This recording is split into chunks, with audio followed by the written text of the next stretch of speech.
The hook, the twin sons of Colora, sank low on the horizon, painting the alien jungle in shades of red and gold. Shadows stretched long, and every shadow seemed alive. The forest floor shook, now and then, with heavy steps, as if something huge was moving far away. For the native villagers, this time of day meant one thing: hide. She was one of them. A young alien woman with pale skin and large eyes that glowed faintly in the dusk. She clutched her cloak tightly around her shoulders as she hurried back toward the safety of the village walls. Her people knew the stories. Everyone knew. When the suns lowered, the apex predator roamed. It was not just a beast. It was the beast. The strongest, the deadliest, the terror of the planet. Entire hunting parties had vanished into the jungle, leaving behind only screams and shredded remains. Its claws could slice stone. Its jaws could crush steel. To the villagers, the apex predator was untouchable. Her heart pounded as she glanced back into the trees. A low growl echoed, so deep it shook her bones. She froze, trembling, certain that death had found her. But instead of the beast, a figure stepped into view, a human. He was tall, broad-shouldered, his clothing torn from travel. He carried no heavy armor, no high-tech weapon, only a pack on his back and a strange calmness in his eyes. He walked as if the jungle belonged to him. She gasped softly, unable to believe it. Humans were rare on Colora. They were wanderers, explorers, reckless souls who traveled where others feared to go. But this one was alone. And he was walking deeper into the forest, to the predator's territory. She hurried after him, her voice breaking. "Stop. You can't go that way." The human glanced back. His expression was steady, almost amused. "Why not?" Her words tumbled out in fear. "Because that is where it hunts. The apex predator, no one returns from there." For a moment, he said nothing. Then he shrugged, as if she had warned him about a harmless insect. "Then it sounds like I'll have dinner tonight." Her eyes widened. Surely she had misheard. Dinner? Did this human not understand what he was walking into? No one hunted the predator. The predator hunted you. "You don't know what you're saying," she whispered. "It will kill you." The human's gaze held hers, steady and unshaken. "It hasn't met me yet." With that, he turned and continued forward. She stood frozen, torn between running back to her village or following the mad human into certain death. Her instincts screamed at her to leave him. He was already dead. But something stronger held her in place. Curiosity. Why was he not afraid? Slowly, cautiously, she followed. The jungle grew darker as the suns dipped lower. Strange calls echoed. Through the canopy, insects with glowing wings buzzed past, and massive trees twisted high above, their roots like walls. The air was thick, heavy with tension, and then came the sound. A roar, so loud it shook the leaves from the trees. Birds scattered, shrieking. The ground trembled. She dropped to her knees, terror clawing at her chest. The apex predator was near. The human, however, did not run. He stopped, set down his pack, and calmly pulled out a small blade, no bigger than her hand.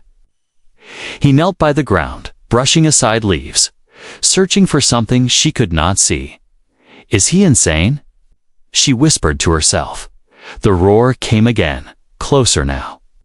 Trees cracked as something massive moved through them. Her vision blurred with fear, her entire body screaming to flee. But she couldn't look away from him. The human was calm, his movement steady, as though he had faced monsters like this before. He pressed his hand against the dirt, feeling the vibrations, then slowly stood. The canopy shook. Branches snapped, and then she saw it. The apex predator burst from the trees, its body towering over them both. Its hide was thick and armored, its teeth like knives. its glowing eyes locked onto prey. Saliva dripped from its jaws as it let out another thunderous roar that shook the ground. Her breath caught in her throat. She was sure this was the end, but the human did not tremble. Instead, he smiled.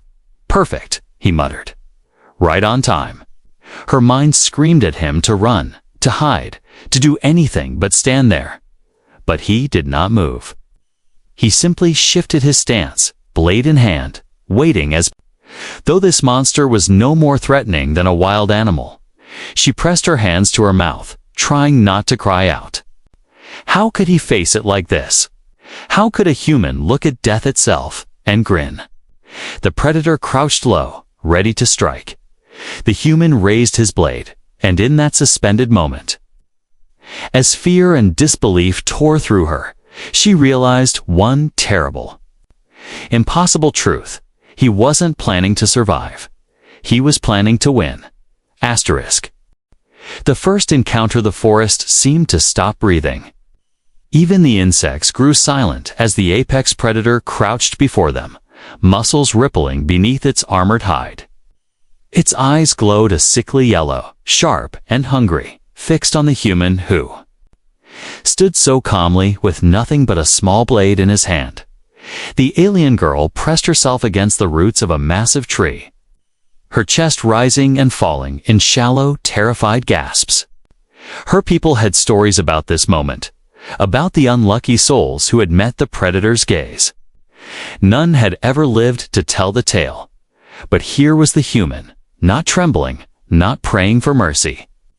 He only shifted his stance, steady and balanced, as though this was no different than facing a wolf or a boar. The predator growled, a deep rumble that rattled the ground. Then, with a sudden burst of speed, it lunged. The girl cried out, certain she was about to see the human torn apart. But the human moved faster than she could follow. He rolled aside, dust flying, and the beast's massive jaws snapped shut on empty air. The predator wheeled around with terrifying grace for something so large. Its claws slashed the earth where the human had stood, leaving long, deep scars in the dirt. But the human was already moving, darting away, blade flashing in the dim light. He struck at the predator's leg, not enough to kill, but enough to sting. A thin line of dark blood welled where the blade had pierced. The predator roared in fury, its massive head swinging toward him. The girl's eyes widened. He had wounded it. No one had ever wounded it. The battle raged, a blur of speed and violence. The predator charged, jaws wide, and the human dived aside, rolling under its massive body. His blade flashed again, cutting shallow lines into its thick hide. To anyone else, it would have looked hopeless. The beast was too large, too powerful, its body armored like stone. But the human wasn't fighting it head-on. He wasn't trying to match its strength. He was studying it. Every move, every lunge, every strike he watched carefully, his eyes sharp, as though he was solving a puzzle instead of fighting for his life. The girl clutched the tree roots tighter, her nails digging into the bark. Fear and awe warred inside her chest. "He's not even afraid," she whispered. The predator spun, tail whipping through the air. The human ducked just in time, but the tail still grazed his side, sending him sprawling against the dirt. He coughed, groaned, but pushed himself up quickly, refusing to stay down. The predator roared again, shaking the forest, then charged. This time, instead of dodging, the human planted his feet. The girl's heart nearly stopped. "No, run!" she cried. But he didn't run. He stood firm until the last moment, then stepped to the side, driving his blade deep into the soft joint beneath the predator's foreleg. The beast howled in pain, stumbling as its own momentum carried it forward. The human yanked his blade free and rolled away, his chest heaving but his eyes sharp with focus. Blood splattered the ground. The impossible had happened again. The The predator was wounded, badly this time. The alien girl's whole body trembled. She had grown up believing the predator was untouchable, that its skin was stronger than steel, that its hunger was endless, that no weapon could bring it down. But the human had cut it. Twice, and now he was smiling. A wild, dangerous smile. The kind of smile that belonged to someone who had danced with death before and learned to enjoy the rhythm. The predator hissed, circling now, slower, more cautious. It had learned too. This prey was different, dangerous, clever. The human wiped the blood from his blade and muttered, almost too quietly for her to hear, "Every beast has a weakness. You just have to find it." Her breath caught. Was this madness or brilliance? Predator struck again, faster than before. Its jaws snapped, its claws slashed, its tail whipped in wide arcs. The human dodged, ducked, and slid across the dirt, barely escaping death with each movement. His blade darted out whenever he found an opening, carving shallow wounds that bled but did not slow the monster much. Minutes passed, though it felt like hours. The girl's throat was dry, her body frozen with terror. She wanted to shut her eyes, but she couldn't. She was watching the impossible unfold, watching a human battle the nightmare of her people and survive. At last, the human stumbled. His boot caught on a root and he fell hard. The predator saw its chance. It roared, lunging with claws spread wide, jaws ready to crush. The girl screamed, covering her mouth with both hands, certain this was the end. But at the very last moment, the human twisted, driving his blade upward. The predator's momentum carried it forward, and the blade pierced deep into the soft flesh beneath its jaw. The roar turned into a choking scream as the beast thrashed wildly, blood pouring from the wound. The human ripped his blade free and rolled away, covered in dirt and blood. He coughed, staggered to his feet, and raised the blade again, ready for another strike if the beast came at him. But the predator didn't. It stumbled back, eyes dimming, blood pooling at its feet. And then, with a final shudder, the monster collapsed. The forest fell silent. The alien girl couldn't move, couldn't think. The apex predator, the terror of her world, lay dead in the dirt. And standing above it, chest heaving, blood-streaked but alive, was a human with nothing more than a simple blade. Her heart thundered, her breath shaky. He had done the impossible. Slowly he turned, his gaze meeting hers. His expression was calm, almost casual, as though he had only swatted an insect instead of killing the most feared creature on the planet. Then, to her utter disbelief, he grinned. "Well," he said, wiping his blade clean on the grass, "looks like we won't be going hungry tonight." Her mouth fell open. Hungry? Did he just say? The human knelt by the predator's corpse, pulling out tools from his pack. With swift, practiced motions, he began cutting into its hide, preparing the beast as though it were nothing more than livestock. She pressed a trembling hand to her lips. Her fear twisted into something else: shock, confusion, awe. He hadn't just defeated the apex predator. He was going to eat it. The aftermath and shocking twist: the forest was silent. Too silent. The usual chorus of insects and birds had not yet returned after the predator's death. It was as if the world itself was stunned, holding its breath in disbelief. The alien girl remained pressed against the roots of the massive tree, her wide eyes locked on the scene before her. Her body still trembled, though the danger was gone. She had watched death itself fall. The apex predator, her people's nightmare, lay motionless on the ground, its armored hide torn, blood soaking into the dirt. But the human was alive.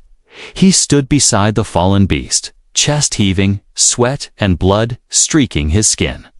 His blade dripped dark red, But his expression was calm, almost too calm for what had just happened.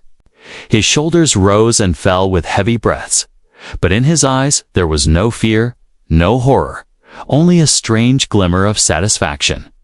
She had no words.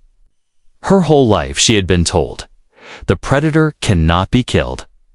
Yet she had seen it die with her own eyes, brought down not by an army, not by weapons of war, but by one human with a simple blade and unshakable will. She whispered to herself, her voice trembling, "Impossible."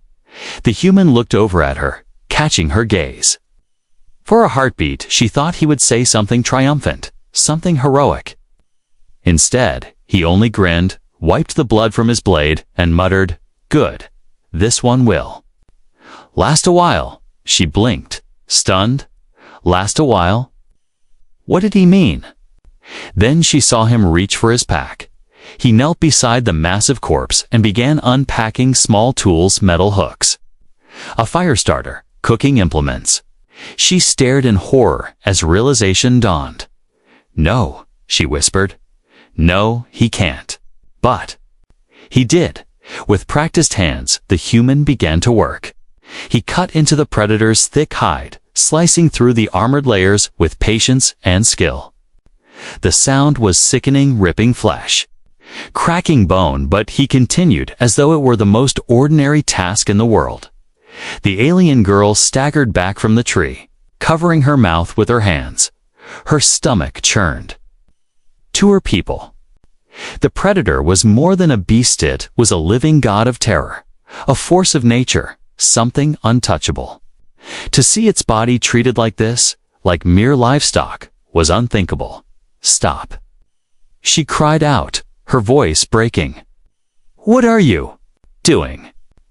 The human looked up briefly, his brow raised. "What does it look like?" "I'm making dinner." Her knees almost gave way. Dinner. Did he not understand? Did he not care? That creature? It was the apex predator, she stammered. It killed thousands. We feared it for generations. "And you're," he interrupted calmly, "cutting it up, yes? Because fear doesn't fill your stomach." She could only stare, trembling. The human worked as though she hadn't spoken, stripping hide, separating flesh from bone. Each movement was efficient, precise, almost ritualistic. He had clearly done this before, though never with something so massive. Her mind reeled. How could anyone eat the predator? Her people didn't even touch its remains when they found them. They left the carcass to rot, fearing curses, fearing vengeance from nature itself. Why? She whispered, almost to herself. Why would you eat it? The human's voice was steady, practical. Because it's meat. Because I need food. And because fear is a poor reason to waste what's in front of you. She shook her head violently. You don't understand? Tuss, this creature is sacred, in a way. Not holy, but untouchable. Even the bravest hunters would never dare, never imagine. The human shrugged. Maybe that's the difference between you and us. You see something too powerful to touch. I see something too powerful to let live, so I kill it. And once it's dead, I eat it. His words struck her harder than any roar the predator had made. The human gathered wood, striking sparks until a small fire burned bright in the clearing. He cut thick slabs of meat from the predator's side, skewering them over the flames. The smell of cooking flesh filled the air, heavy, strangely inviting. The girl turned away, covering her nose. Her instincts screamed that this was wrong, forbidden. Yet her body betrayed her. Her stomach growled, her mouth watered, despite her horror. She hated herself for it. The human noticed. His grin widened slightly. Hungry? Her face flushed with anger and shame. I could never eat that.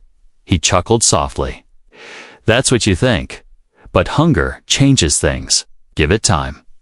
He flipped the meat, the fat sizzling, juices dripping into the fire.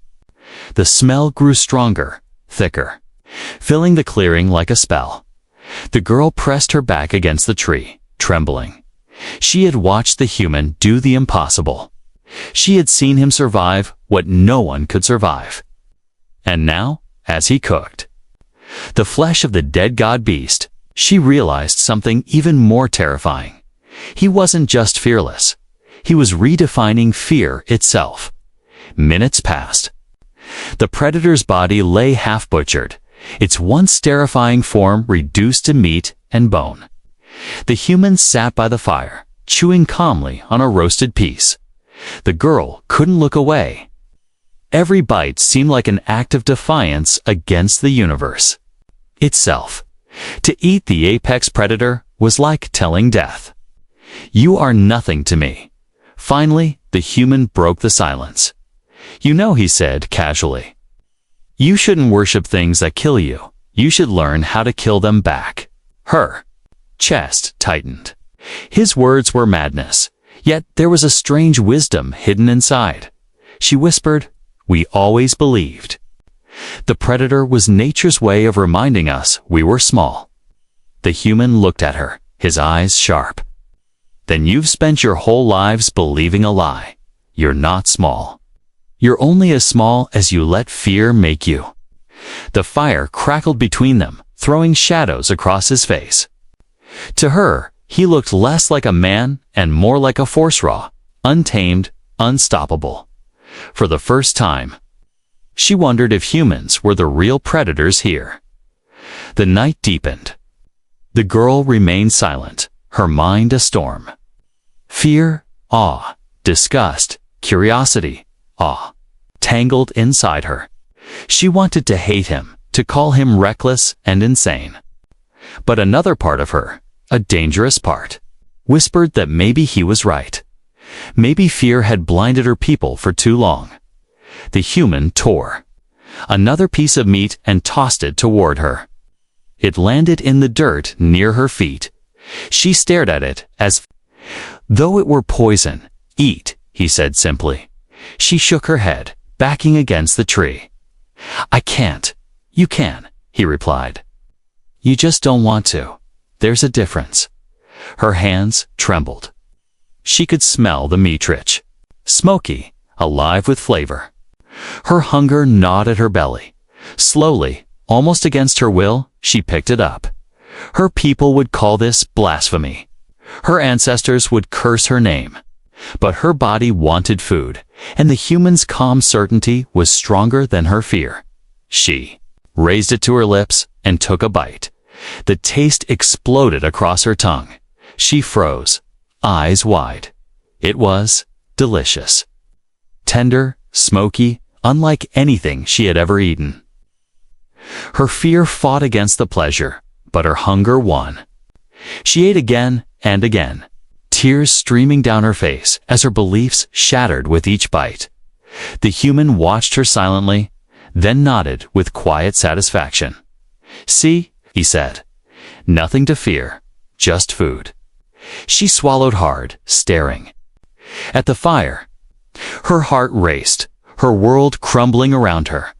The predator was dead, its power broken, and the human had done more than kill it. He had eaten it and made her do the same. Fear turns to all the night, was heavy with the scent of smoke and roasted flesh.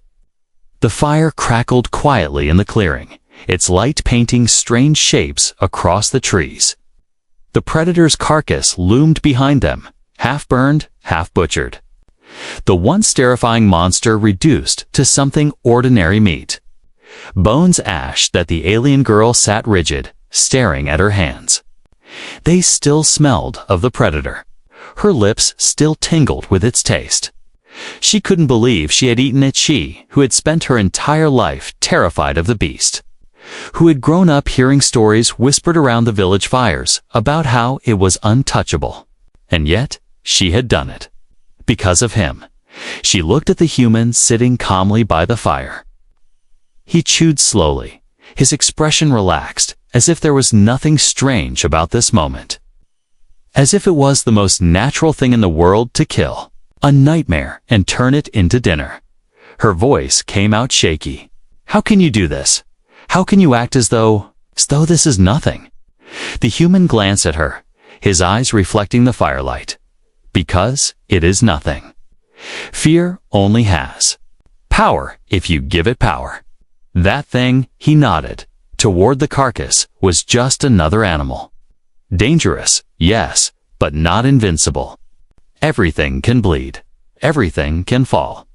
His words unsettled her.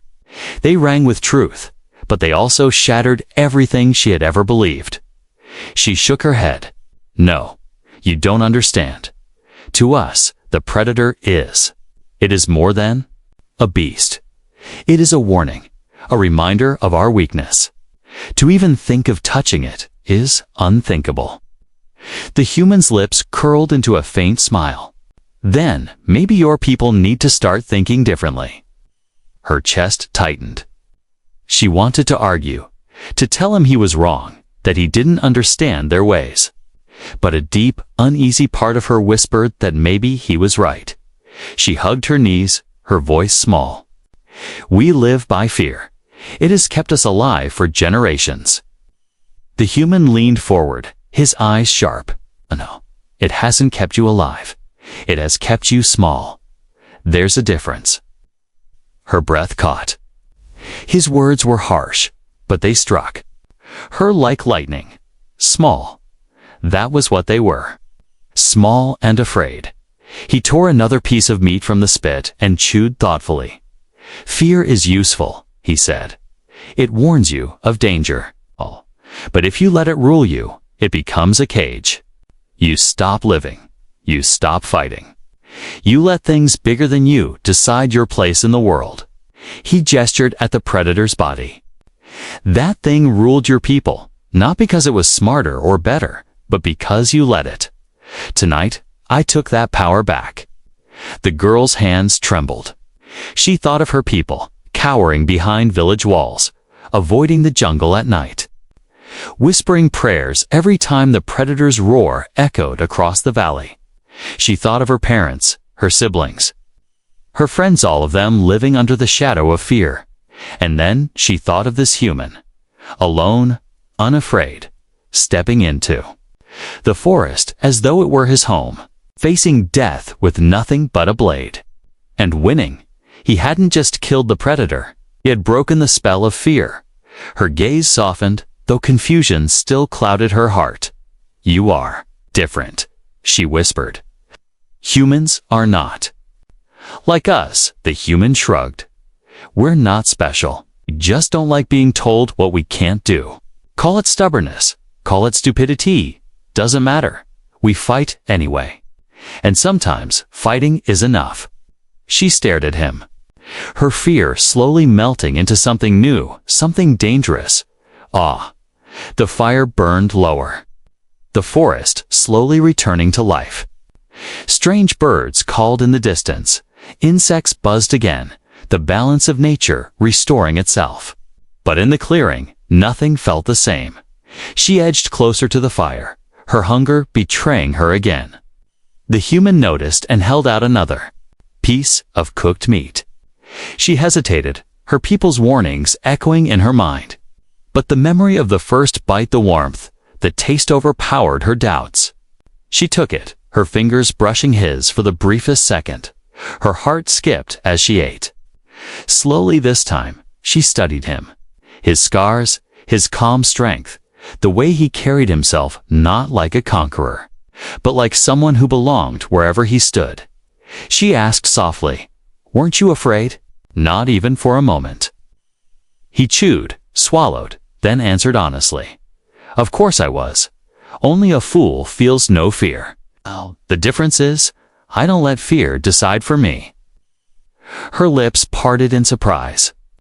His honesty struck deeper than arrogance ever could.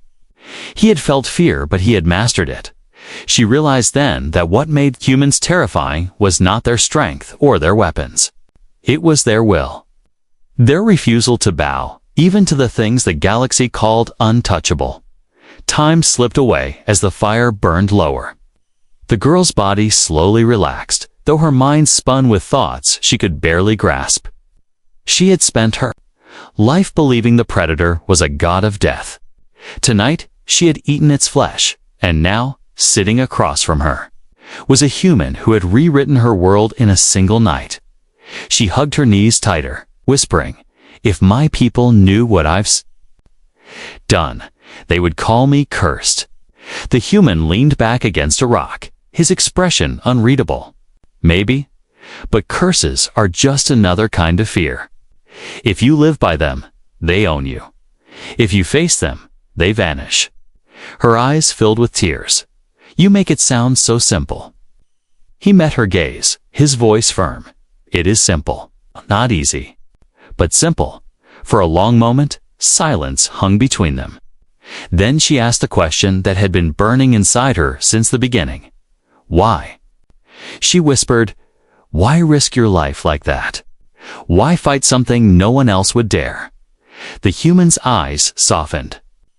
He stared into the fire, his voice quieter now. "Because if no one does, then fear wins, and I won't let that happen." Her chest ached. She looked at him, really looked at him, and saw not just a stranger, not just a reckless wanderer, but something far greater. A symbol, a force that refused to bend. Her fear was still there, but it was changing, transforming into respect, into admiration, into awe. And with that realization came a terrifying thought. If one human could do this, what else were they capable of? Okay. The fire burned low, casting long shadows. The human leaned back, closing his eyes for a moment's rest. The alien girl remained awake, her heart racing, her mind forever changed. She whispered into the night, words she dared not let him hear. Maybe. Humans are the true predators. Conflict and betrayal, the suns rose over Colora, their golden light spilling across the jungle. The fire in the clearing had burned down to ash, the air heavy with the scent of cooked meat. The predator's massive corpse lay scattered, its once fearsome body now broken, butchered, conquered. The alien girl sat quietly, her mind still restless from the night before. She had eaten the forbidden flesh, spoken with the impossible human, and seen her world turned upside down. Fear no longer weighed on her the way it once had, but confusion lingered, deep and sharp. The human moved with calm purpose, cleaning his blade, wrapping up the preserved meat, and packing his tools. To him, the night was over, just another challenge faced and overcome. To her, it was the beginning of something far more dangerous. She stood, her voice trembling. "My people, if they see this." The human glanced at her. "Then they'll have a choice. They can keep hiding, or they can learn. It's up to them." She shook her head. "No, they will not see it that way. To them, you've broken a sacred rule. They will call you cursed. They will call me cursed." The human's expression didn't change. He only shrugged. Fear makes people say many things. It doesn't make them right. Her chest tightened. He didn't understand. Or maybe he did, and he simply didn't care. By midday, they returned to the village. The alien girl walked in first, her steps unsteady. The villagers gathered quickly, their eyes widening at the sight of her and the human behind her. Whispers spread like fire. "What is he doing here? Why bring a human into the village? Look at his blade, blood-stained." Then someone noticed the bundle strapped to the human's back. Thick, dark meat wrapped in cloth. The scent of it carried faintly on the breeze. The whispers turned into gasps. "No, it cannot be. Tell me that is not what I think it is. The predator?" The girl froze as the crowd pressed closer, faces filled with fear and anger. An elder stepped forward, his voice shaking. "Child, where did you go last night? What have you done?" Her mouth opened, but no words came. Her throat felt dry, her heart pounding. The human stepped past her, dropping the bundle to the ground. He unwrapped it, revealing the thick slabs of predator meat. The village erupted in cries of horror. Blasphemy! Cursed! He has doomed us all. The elder staggered back, his face pale. You killed it. The human's voice was calm, steady, undeniable. Yes, and I ate it. And so did she. Every head turned toward the girl. Her face burned, shame and fear twisting in her chest. She wanted to deny it, to say it wasn't true. But she couldn't. The taste was still fresh on her tongue. A collective gasp rippled through the crowd. Mothers pulled children back. Elders muttered prayers. Hunters spat in disgust. She has brought the curse among us. She ate the forbidden flesh. She is no longer one of us. The girl's knees weakened. She reached out, desperate. No, please, listen, but their eyes were cold, filled with fear and judgment. The human stepped forward, his gaze sweeping over the angry villagers. You call it cursed because you fear it. But fear is not truth. That beast was not a god. It was just an animal. I proved it. And she was brave enough to see the truth, but his words did not calm them. They only fueled the fire. He mocks us. He defies our laws. Send him away before he brings more death. The elder raised his hand, his voice stern. You may be human, but you are not welcome here. Take your cursed meat and leave this place. And the girl, his eyes softened briefly, then hardened again. She has chosen her path. She is no longer of our people. The girl gasped, her heart shattering. No, elder, please. But he turned his back. Her people turned their backs. The human's voice broke the silence. So that's it. You would rather cling to fear than open your eyes. He picked up the bundle, slung it over his shoulder, and looked at the girl. Come, you don't need them anymore. Her breath caught. Leave. Could she? These were her people, her family, her home. And yet, their eyes no longer saw her as one of them. They saw only a traitor, a cursed one. She took a step forward, then stopped, trembling. The villagers whispered behind her, Do not go with him. She will bring doom if she stays. She is already lost. Tears filled her eyes. Her chest ached with the weight of their rejection. She turned to the human, his calm gaze steady upon her. Her lips trembled. Why? Why do they hate what they cannot understand? He answered simply. Because fear is easier than change. She followed him, step by step, away from the only home she had ever known, into the uncertain wilds. The villagers watched, but none stopped her. None reached out. None called her name. Her heart felt like stone, heavy and breaking. Yet beneath the pain, something else stirred. A strange, fierce strength. For the first time, she had defied the fear that ruled her people. For the first time, she had chosen her own path. And though the loss cut deep, she could not deny the truth. She had been cast out, betrayed by the ones she loved. But she was no longer afraid. That night, as they camped beneath the stars, the human roasted another piece of predator meat. He handed it to her without a word. She took it silently, eating while tears streamed down her cheeks. When she was done, she whispered, I thought I would die without them, but maybe I am more alive now than ever. The human nodded. That's how it begins. She frowned, confused. What begins? He looked at her, his eyes glinting in the firelight.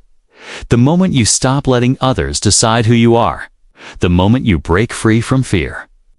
That is when you start living. Her chest tightened again, but this time with something different. Not grief, not despair. Something stronger, hope. She lay awake long after the human slept, staring at the stars. She thought of her village, of the people who had turned their backs. She thought of the predator, once untouchable, now reduced to meat and ash. And she thought of the human who had done the impossible and asked for nothing in return. Her people had betrayed her. But perhaps, in their rejection, they had given her something greater, a chance to become something more. Lessons of humanity. The jungle stretched endless around them, alive with the sound of insects and distant roars. The alien girl followed the human through the thick undergrowth, her feet sore, her heart heavy with the weight of exile. Every step away from her village felt like a wound, yet every step forward also felt strangely freeing. Her people had cast her out. She had eaten the forbidden flesh. She had walked with the cursed one. There was no going back. And yet, she was still alive. The human moved ahead with easy confidence, cutting a path with his blade, his eyes sharp as he scanned the shadows. To her, every sound in the forest was a threat. To him, it was only information. He read the world the way. A hunter read tracks, always alert, always ready. At last, they stopped near a stream. He set down his pack and began to gather wood. The girl hesitated. Why stop here? He glanced up. Because this is where we'll rest. Water to drink, wood to burn, open ground to see what's coming. Her brow furrowed. But the forest is dangerous. Predators could be anywhere. Key gave a half smile. Predators are everywhere. That's the point. The trick isn't avoiding danger, it's preparing for it. As the fire crackled to life, she sat silently, watching him work. His hands were steady, his movements efficient, as though he had done this countless times before. She felt a pang of shame. For all her people's fear of the jungle, they knew little of surviving in it. They stayed behind walls, hiding. This human, he walked in the open, unafraid. She whispered, "How do you do it? How do you live with danger all around you?" He looked at her, his expression calm. "You don't live with danger. You live despite it. Fear will always be there. But fear doesn't decide for me. I do." His words echoed the ones he had spoken before, but now, sitting by his fire, they sank deeper into her heart. Over the days that followed, he began to teach her. The first lesson was survival. He showed her how to sharpen a branch into a spear, how to set simple traps, how to track the footprints of beasts and read the signs of the jungle. She struggled at first, fumbling with the knots, cutting her fingers, startling at every sound. He corrected her with patience, never mocking, never scolding. "Mistakes are part of learning," he said, simply. "If you're too afraid to fail, you'll never succeed." One night, when she caught her first small animal in a snare, she held it in trembling hands, unsure if she could kill it. He placed his hand over hers, steadying her grip. "You don't kill for pleasure," he told her. "You kill to live. Respect the life you take, but don't fear it." Her chest tightened, but she nodded. When she was done, she felt a strange mix of sorrow and pride. For the first time, she had hunted for herself. The second lesson was fire. Her people had always relied on their elders or hunters to make fire. She had never done it herself. When he handed her the fire starter, her hands shook. "Try," he said. She struck the stone again and again, sparks flying but failing to catch. Sweat beaded on her brow, frustration building. She wanted to give up, to tell him it was impossible, but his calm gaze held her. Again, she tried once more, and again, and again. At last, the sparks caught, the dry leaves smoldering until flames licked upward. Her breath caught. She had made fire. The human only nodded, but she saw the faint pride in his eyes. The third lesson was courage. One evening, they heard roars in the distance, smaller beasts. Not the apex predator, but deadly nonetheless. Her body froze, old instincts screaming for her to run, to hide. But he placed a hand on her shoulder. "Stand." She shook her head, her voice trembling. I can't. They're too close. You can, he said firmly. Look at me. Fear doesn't control you. You control it. His words struck deep. She forced herself to stand still, her legs shaking, her breath shallow. The roars faded as the beasts moved away. She collapsed afterward, her heart racing. But she had not run, she realized, with a rush of pride and disbelief, that she had faced fear and survived. Each day, he pushed her further. Each night, they sat by the fire, and she asked him questions. Why do humans fight so much? Because we don't like being told what we can't do. Do you never fear death? Always, but fear makes us sharp. It's not the enemy, it's the teacher. Then why do my people fear so much they can't move? Because no one ever showed them another way. His answers unsettled her, yet they also lit something inside her. A spark she had never known. But not all was easy. There were days she faltered. Days when despair weighed heavy. She thought of her family, of the village that had turned its back. She thought of the whispers, the curses, the way their eyes had burned with judgment. One night, tears spilled down her cheeks as she whispered, maybe they were right. Maybe I am cursed. The human looked at her for a long moment. Then he said quietly, you're not cursed. You're free. They can't see the difference, but one day you will. She wiped her tears, his words sinking into her heart. Weeks passed. The jungle that once terrified her began to feel different. She still feared it, but less. Every lesson, every trial, made her stronger. She could hunt now, make fire, stand her ground when shadows moved, and always the human was there. Steady, patient, unyielding. She began to understand that what made him extraordinary was not his strength, but his will. He refused to bow to anyone, to anything, and slowly she felt that will shaping her too. One evening, as they sat by the fire, she asked softly, why did you help me? You could have walked alone. The human was silent for a while. Then he said, because everyone deserves the chance to fight back. Even you. Her chest ached with a strange warmth. For the first time in her life, she didn't feel small. She didn't feel weak. She felt alive, she whispered, almost to herself. Maybe I can be more than what they told me. The humans? Eyes met hers. His voice was steady, certain. You already are. That night, as she lay beneath the stars, sleep tugging at her eyes, she thought of her people, her past, her fear. And she thought of the human, whose lessons had begun to reshape her very soul. She realized with quiet wonder that she was no longer the girl who had trembled at the sound of the predator's roar. She was something else now, something new. And, deep inside, a dangerous thought took root. If one human could change her so much, what would happen if her whole world met them?